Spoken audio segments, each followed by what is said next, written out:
Not only can you, you should, and it would be better for them.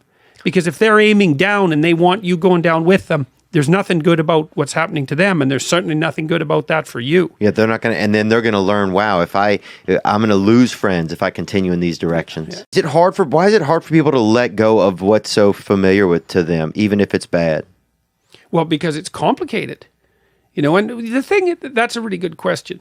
You discount the risk of familiarity that they're familiar with. So let's say, because people are in relationships with the drugs and alcohol. People are in relationships with humans. People are in relationships with jobs. People are in relationships with their own selves, and they're living a lie every single day. But it's familiarity. Yeah. Well, you say, I have a job I hate. It's like, well, yeah, but I'm not dying from it. It's like not as bad as it can be. So you factored in the risks already. They get invisible. You think, well, I can't jump out of this job because what about all the risk? It's like, yeah, no kidding. You got to get your resume in order. You got to send it out.